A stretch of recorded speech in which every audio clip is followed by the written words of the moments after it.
കാർഷിക വാർത്തകൾ.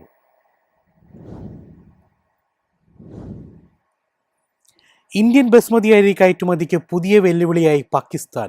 ബസുമതി കയറ്റുമതിക്കാർക്ക് നൽകുന്ന ഡ്യൂട്ടി ഡ്രോബാക്ക് ആനുകൂല്യം ജൂണിന് ശേഷവും നീട്ടാൻ പാകിസ്ഥാൻ ആലോചിക്കുന്നതായാണ് റിപ്പോർട്ട്. ഇന്ത്യൻ ബസ്മതി അരിയുടെ ആഗോള വിപണി മുന്നേറ്റത്തിന് പുതിയ വെല്ലുവിളി ഉയരുകയാണ്. ബസ്മതി കയറ്റുമതിക്കാർക്ക് നൽകുന്ന ഡ്യൂട്ടി ഡ്രോബാക്ക് ആനുകൂല്യം ജൂണിന് ശേഷവും തുടരാൻ പാകിസ്ഥാൻ സർക്കാർ ആലോചിക്കുന്നതായാണ് റിപ്പോർട്ടുകൾ. ഈ പദ്ധതി പ്രകാരം കയറ്റുമതിക്കാർക്ക് FOB മൂല്യത്തിന്റെ ഒരു വിഹിതം തിരിച്ചു നൽകുന്നതിലൂടെ പാകിസ്ഥാനിൽ നിന്നുള്ള ബസ്മതി കൂടുതൽ മത്സരക്ഷമമാകുമെന്നാണ് വിലയിരുത്തൽ. ലോക ബസ്മതി വിപണിയിൽ ഇന്ത്യയാണ് ഇപ്പോഴും മുൻനിര കയറ്റുമതിക്കാർ.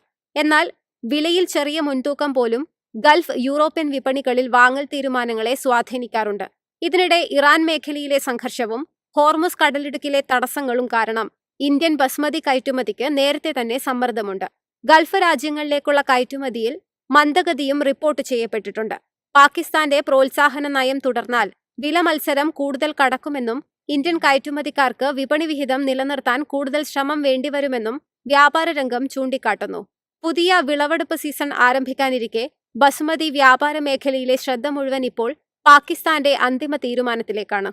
News desk, Myfin TV. വന്യമൃഗശല്യം മൂലം കൃഷിനാശം നേരിടുന്ന വന അതിർത്തി മേഖലയിലെ കർഷകർക്ക് പ്രതീക്ഷയായി മാറുകയാണ് വിദേശ ബലവിളയായ സലാഗ്.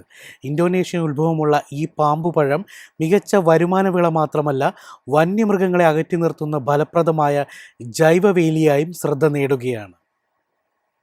വന അതിർത്തി മേഖലയിലെ കർഷകരുടെ പ്രധാന വെല്ലുവിളിയായ വന്യമൃഗശല്യത്തിന് വ്യത്യസ്ത പരിഹാരമാകുകയാണ് സലാഗ് കൃഷി. ഇന്തോനേഷ്യൻ ഉത്ഭവമുള്ള ഈ ബലവൃക്ഷത്തിന്റെ തണ്ടുകളും ഇലകളും നിറയെ മൂർച്ചയേറിയ മുള്ളുകളുള്ളതിനാൽ കാട്ടുപന്നി, കുരങ്ങ്, ആന തുടങ്ങിയ വന്യമൃഗങ്ങൾ സമീപിക്കാൻ മടിക്കുമെന്നാണ് കർഷകരുടെ അനുഭവം. വന അതിർത്തികളെ ജൈവവേലിയായി നട്ടുവളർത്താനും സലാഗ് അനുയോജ്യമാണ്. ഇടുക്കി, വയനാട്, പത്തനംതിട്ട തുടങ്ങിയ വനമേഖലകളിൽ ഈ വിള വിജയകരമായി വളരുന്നുണ്ട്. പോഷക ഗുണങ്ങൾ നിറഞ്ഞ സലാഗ് കർഷകർക്ക് വരുമാനവും സംരക്ഷണവും ഒരുപോലെ നൽകുന്ന ഒരു സാധ്യതാ വിളയായാണ് വിലയിരുത്തപ്പെടുന്നത്. News desk, Myfin TV. രാജ്യത്തെ കാപ്പി മേഖലയെ ആശങ്കയിലാഴ്ത്തി ദുർബലമായ കാലവർഷം. 2026-27 സീസണിൽ കാപ്പി ഉൽപ്പാദനത്തിൽ ഇടിവുണ്ടാകുമെന്ന മുന്നറിയിപ്പാണ് വിദഗ്ധർ നൽകുന്നത്. ദുർബലമായ കാലവർഷം ഇന്ത്യയുടെ കാപ്പി മേഖലയെ വീണ്ടും ആശങ്കയിലാഴ്ത്തുകയാണ്. 2026-27 സീസണിൽ കാപ്പി ഉൽപ്പാദനത്തിൽ ഗണ്യമായ കുറവുണ്ടാകുമെന്നാണ് മേഖലയിലെ വിദഗ്ധരുടെ വിലയിരുത്തൽ. മഴ വൈകിയെത്തുന്നതും പല ഉൽപ്പാദന മേഖലകളിലും ആവശ്യത്തിന് മഴ ലഭിക്കാത്തതുമാണ് പ്രധാന വെല്ലുവിളി. കാപ്പിച്ചെടികളുടെ പൂക്കലിനും കായ്പിടുത്തത്തിനും സമയബന്ധിതമായ മഴ നിർണായകമാണ്.